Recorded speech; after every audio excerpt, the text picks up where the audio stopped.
죽음을 죽어야 하는가 이런 제목으로 하나님의 말씀을 전해드리겠습니다. 한국의 두란노 아버지 학교의 캐치프레이즈 구호가 있습니다. 그게 뭐죠? 아버지가 살아야 가정이 산다입니다. 그런데 그 후에 어머니 학교도 생겨나 가지고 거기서는 또 이렇게 말합니다. 어머니가 살아야 가정이 산다. 그리고 그 후에 또 이런 구호도 생겨났습니다. 남편이 살아야 가정이 산다. 아내가 살아야 가정이 산다. 그런데 요즘은요, 이 말들이 다시 변형이 되어 가지고 이와 이제 반대로 말하기도 합니다. 뭐냐면 남편이 죽어야 가정이 산다. 어때요, 여러분? 남편이 살아야 가정이 삽니까? 남편이 죽어야 가정이 삽니까? 아내의 입장에서 보면은 남편이 사는 것보다 남편이 죽어야 가정이 산다 하는 분들이 더 많을 것 같기도 해요. 그렇지 않겠어요? 여러분, 옆에 사람 눈치 보지 말고 한번 솔직하게 대답해 봅시다. 남편이 살아야 가정이 산다고 생각하시는 분, 빨리 손 올렸다 내려보세요. 네. 네. 그 다음에 반대로 남편이 죽어야 가정이 산다고 생각하시는 분 손 올렸다 벌써 내리셨네. 예. 예. 아이고야. 남편이 죽으면은 처량한 과부 신세가 되고 남편 없이 살면은 개고생할 텐데. 그렇죠? 그리고 남편 없으면 팔자가 세다 그러잖아요. 그래도 괜찮아요? 아니 목사님 무슨 말입니까? 남편이 죽어야 할렐루야입니다. 그렇게 생각하시는 분 있지 않나 모르겠어요. 물론 여기서 남편이 죽는다고 하는 뜻은 진짜 육체가 죽는다는 뜻이 아니고요. 남편의 그 똥꼬집이 죽고, 남편의 사나움이 죽고, 남편이 좋지 못한 인격과 행실이 죽는다는 뜻입니다. 맞습니다. 그래야 가정이 살고 가정이 화목하고 편안합니다. 그런데 아내의 입장에서 보면은 이보다 더 나아가서 남편이 아내인 자기 말을 고분고분 순종하고 잘 듣기를 원하시는 분도 있을 테고요. 또 가정에서는 아내가 보스, 대장이 되고 남편은 쫄병이나 머슴이 되는 것을 더 선호할런지도 모릅니다. 하여간 가정이 편안해지기 위해서는 남편도 죽고 아내도 죽어야 됩니다. 아내도. 제가 강조하니까 또 아멘 하시네. 여러분 못된 성질도 죽어야 되고요. 사나운 성격도 죽어야 하고 똥꼬집도 죽어야 하고요. 좋지 못한 습관과 행실도 죽어야 됩니다. 그러니까 결혼을 하면요. 아내는 아내대로 또 남편은 남편대로 죽어야 하니까 그게 결혼 생활이 힘든 겁니다. 그런데 결혼해서도 서로가 죽지 않고 고집 부리고 막 그러면 어떻게 될까요? 하나님이 그들을 죽이려고 작전을 펼칩니다. 어떤 작전을 펼칠까요? 다름 아닌 그들에게 자녀를 주시는 겁니다. 자녀가 태어나면 특별한 이유가 없는 한 부모로서 좋을 겁니다. 해피 버스데이, 오 사랑스러운 내 아기. 그런데 그 자녀를 키우면서 어떤 일이 발생합니까? 이 새끼가 시도 때도 없이 우는 겁니다. 이 새끼라 그러면 안 되겠죠? 이 사랑하는 자녀분이 시도 때도 없이 우시는 겁니다. 그래가지고 피곤해가지고 좀 잠을 자야 되는데 이분 때문에 도저히 잠을 잘 수가 없습니다. 여러분 잠을 못 잔다고 하는 것 이거 굉장히 큰 고문입니다. 그래가지고 너무 힘들어가지고 너 도대체 왜 태어났니? 너 다시 네 엄마 뱃속으로 들어가라 임마. 그리고 이제 자녀를 키우다 보면은 내 시간이 없어지는 겁니다. 자녀에게 하루 종일 묶이는 겁니다. 아이고 내 팔자야 좋은 시절 다 지나갔네. 무자식이 상팔자더니. 그렇게 이제 자녀를 키우면서 남편과 아내의 그 이기적인 마음이 깨어지고 죽는 겁니다. 그리고 자녀를 키우면서 희생의 마음도 생기고 또 인내의 마음도 생기고 또 부모님의 마음도 좀 이해하게 되고 하나님의 사랑도 좀 깨우치게 됩니다. 또한 자녀에게 책 잡히지 않으려고 말과 행동도 좀 다듬어지고 가꾸어지게 됩니다. 그러니까 자녀는 그 부모를 길들이기에 위해서 하나님이 만들어 놓은 좋은 도구입니다. 그러니까 어떻게 보면은 자녀는 부모에게 인질과 같습니다. 좀 너무 심하게 비유했나요? 그런 사람 가운데서 그래요. 아, 그럼 결혼하지 않고 자녀도 없이 사는 게 좋겠다. 그래가지고 그렇게 살면은 어때요? 와, 나 자유 얻었네, 너 자유 얻었네, 우리 자유 얻었네 하고 그냥 마냥 행복하게 즐겁게 사는 겁니까? 뭐 사람마다 그럴 수는 있습니다. 그러나 나이가 40이 먹고 50이 되었는데 배우자나 자녀가 없고 혼자인데 나 자유 얻었네, 너 자유 얻었네, 우리 자유 얻었네 하고 막 노래 부르면 옆에서 보는 사람들이 쯧쯧쯧 하고 불쌍히 쳐다볼는지도 모릅니다. 온라인 그 댓글란에 보면 수없이 많은 댓글들이 올라오는데 그중에 이런 댓글이 참 많습니다. 결혼하지 마라. 해보니까 너무 힘들다. 왜 사서 고생하니? 그런데 또 반대로 이런 댓글도 많습니다. 그래도 결혼하는 것이 좋다. 결혼을 해야 된다. 그런 댓글들을 살펴보면요, 다 나름대로 이유가 있습니다. 즉, 결혼의 단점도 있고, 결혼의 장점도 있습니다. 자녀가 있어서 좋은 면도 있고, 자녀가 있어서 또 나쁜 면도 있어요. 그러나 성경의 일반적인 가르침은 결혼한 것을 저주로 보지 않고 결혼한 것을 축복으로 봅니다. 결혼했는데 가서 축하해 주지 가서 슬퍼하고 울지 않잖아요. 그리고 자녀가 있는 것을 저주로 보지 않고 축복으로 봅니다. 물론 결혼해서 배우자하고 살면서 서로가 도저히 맞지 않아서 싸우기도 하고 후회도 할 수가 있지만 그래도 하나님의 관점에서 살펴보면은 그 모든 것이 합력하여 선을 이루게 됩니다. 아멘이죠? 예. 이거 아멘을 반드시 해야 됩니다. 이거 아멘을 하는데 글쎄요, 한 10년 걸릴까요? 한 20년 걸릴까요? 빨리 깨우치는 게 좋습니다. 오늘의 설교를 준비하면서 제가 좀 특이한 사건을 보았습니다. 1999년 한국에서 일어난 사건입니다. 1999년에 김경일 씨라는 분이 책을 하나 냈는데 그 책 제목이 이렇습니다. 공자가 죽어야 나라가 산다.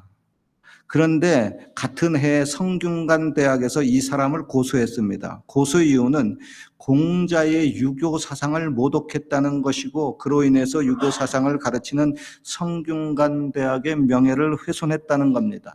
성균관 대학 나오신 분 있어요? 그리고 이에 대해서 같은 해에 최병원 씨가 이 책을 반박하는 책을 냈습니다. 그 책의 제목은 또 이렇습니다. 공자가 살아야 나라가 산다. 아니, 한쪽은 공자가 죽어야 나라가 산다 그러고 또 한쪽은 공자가 살아야 나라가 산다고 합니다. 이걸 가지고 서로 고소하고 법정에서 싸우니까 일반 서민들은 그거 굉장히 이상합니다. 이 사람들 되게 배가 부른 사람이구나. 뭐 별걸 가지고 다 법정에서 싸우네. 공자가 죽든지 뭐 살든지 유교가 죽든지 살든지 그게 나하고 무슨 상관이야. 여러분 그러지 않겠습니까? 지금 시대가 어느 시대인데 공자가 살든지 죽든지 그게 저하고 여러분하고 무슨 상관이 있습니까? 뭐 공자가 살면 어떻고 공자가 죽으면 어때요? 이미 죽은 사람. 그리고 뭐 공자가 뭐 산다고 뭐 나에게 100불이라도 생깁니까? 공자가 죽는다고 내 뭐 보험료가 뭐 올라갑니까? 손해보고 그러는 거 아니잖아요. 그런데 한국의 역사를 보면요 전혀 그러지 않습니다. 이것 때문에 수백 년간 혹은 거의 1000년간 피 터지게 싸웁니다. 기원전 6세기에 중국의 공자가 유교를 창시했습니다. 그리고 같은 기원전 6세기에 인도의 석가모니가 불교를 창시했습니다. 이 두 사상 가운데 어떤 사상을 택하느냐에 따라서 한쪽이 죽고 한쪽이 살았습니다. 고려시대 때에는 불교가 대세였습니다. 그러나 고려시대 말기에 불교가 많이 타락했습니다. 그로 인해서 나라가 굉장히 힘들어졌어요. 그래서 조선시대로 넘어와서는 불교는 억제하고 유교는 숭배한다 하는 숭유 억불 정책을 폈습니다.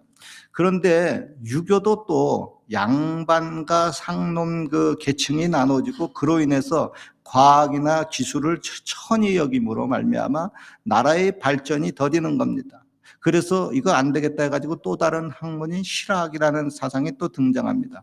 그러니까 시대에 따라서 또 필요에 따라서 상황에 따라서 종교나 학문이 죽기도 하고 살기도 하고 그리고 그에 따라서 그를 신봉하는 사람들이 죽기도 하고 살기도 하는 겁니다. 기독교도 마찬가지예요. 한국에 기독교가 처음 들어올 때 그것은 서양 종교고 상놈의 종교라고 해가지고 배척을 당했습니다. 그래서 한국의 역사 가운데서 1800년에서 1900년 사이에 한 100년간 10,000명이 넘는 한국 사람들이 기독교인들이 순교를 당했습니다. 그리고 세계적으로 볼 때 기독교를 믿는다고 순교를 당한 사람들이 지난 2000년간 7천만 명이나 됩니다. 오늘날에도 평균 매 6분에 1명씩 기독교인들이 순교를 당하고 있습니다. 그래서 기독교의 역사를 순교의 역사라고 합니다. 기독교는 순교자의 피를 바탕으로 세워진 종교입니다. 오늘의 본문에 예수님은 말씀합니다. 내가 진실로 너희에게 이르노니 한 알의 밀이 땅에 떨어져 죽지 아니하면 한 알 그대로 있고 죽으면 많은 열매를 맺느니라. 즉 예수님이 한 알의 밀알이 되어서 죽고 저와 여러분들이 또 같이 죽어야 비로소 많은 열매가 맺어지게 된다는 겁니다. 이 사상은 기독교에 있어가지고 너무나도 중요합니다. 그렇기 때문에 예배당 그 중앙에 보면은 십자가 이거 죽음을 상징하지 않습니까?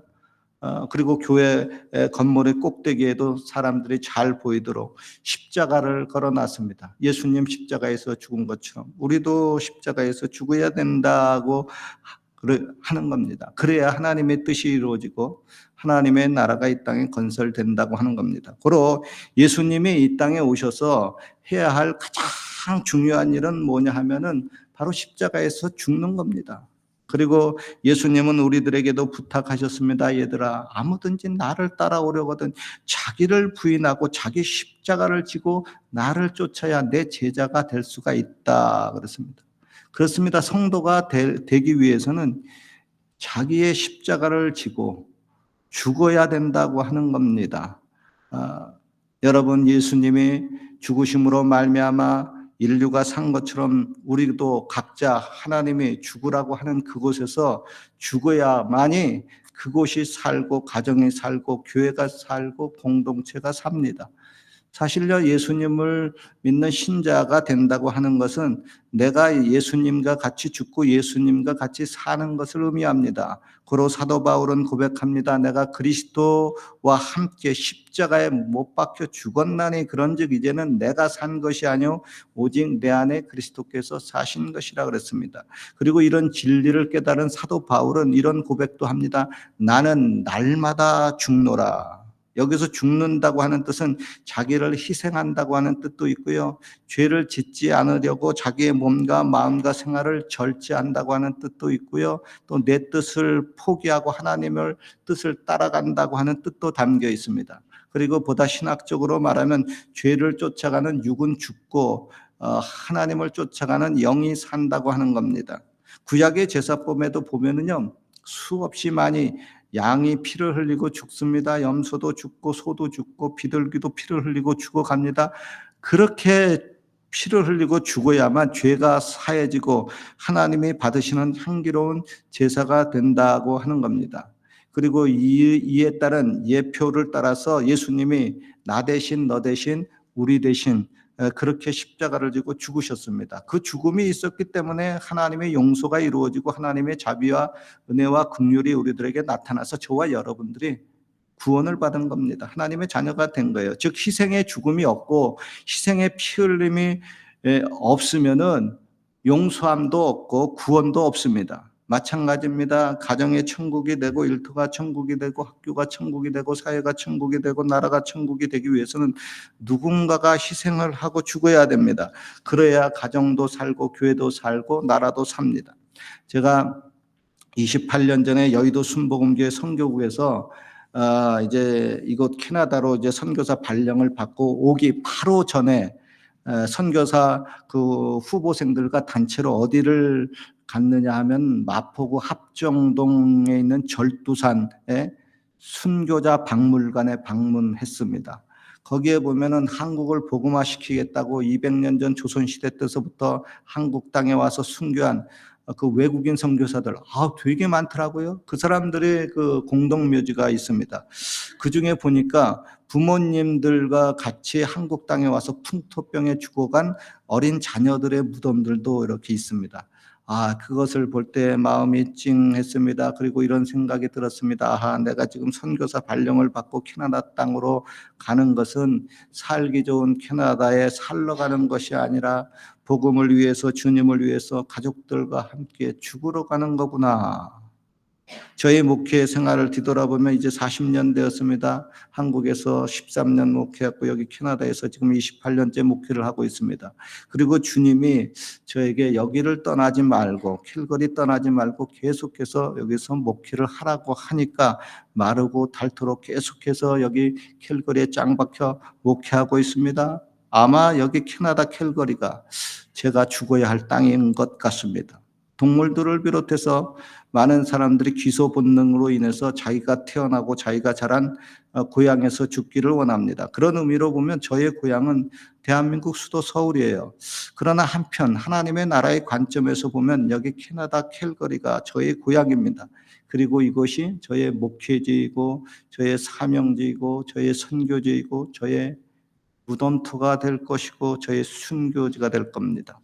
목회자와 선교사로서 하나님이 보내주신 이 사명의 땅에서 죽는다는 것은 어떻게 보면은 상당히 명예로운 죽음입니다. 군인이 전쟁터에서 전쟁을 치르다가 죽는 것이 가장 명예로운 죽음인 것처럼 또 이순신 장군이 노량해전에서 싸우다가 적의 화살에 맞아 전사한 것이 명예로운 죽음인 것처럼 저와 여러분들도 하나님이 보내주신 이 땅에서 복음을 위해서 주님의 몸된 교회를 위해서 또 마귀와 한 영혼을 놓고 치열한 영적 전쟁을 하다가 죽는 것은 크리스천으로서 또 십자가의 군병으로서 참으로 명예로운 죽음입니다. 주님은 우리들에게 말씀합니다. 내가 죽도록 충성하라. 그리하면 생명의 멸류관을 내게 주리라. 저는 우리 교회의 모든 성도님들이 저와 같이 주님을 위해서 또 영혼 구원을 위해서 하나님이 보내주신 이곳 캐나다 캘거리에서 치열한 영적 싸움을 끝까지 잘 하시다가 최후의 순간, 죽음의 순간을 명예롭게 맞이하시기를 기원합니다. 그래서 하늘나라에서 하나님께 찬란한 훈장도 받으시고 영원히 명예롭게 살기를 주님의 이름으로 축원합니다. 기도드리겠습니다. 하나님 아버지, 예수님이 친히 죽으심으로 우리들의 모범을 보이셨습니다. 우리들도 그 자취를 따라서 죽을 때 잘 죽게 하여 주옵소서. 돈과 세상을 위해 거짓되고 비겁하고 부끄럽게 살다가 죽지 말게 하시고 하나님 보시기에 영광스러운 죽음, 명예로운 죽음, 하나님의 나라를 건설하다가 죽는 떳떳한 죽음을 맞이할 수 있게 하여 주옵소서. 예수님의 이름으로 기도하옵나이다. 아멘. 우리 말씀을 생각하면서 기도하겠습니다. 하나님, 그러고 보니까 예수님도 죽었듯이 나도 죽어야 되는군요. 예수님 믿고 산다고 했는데 아이고 살기 전에 먼저 죽어야 되는군요. 하나님, 그 죽음의 세계가 나에게 이루어질 때 하나님 잘 순종하고 잘 죽을 수 있게 하여 주옵소서. 우리 같이 한번 통성으로 기도하겠습니다.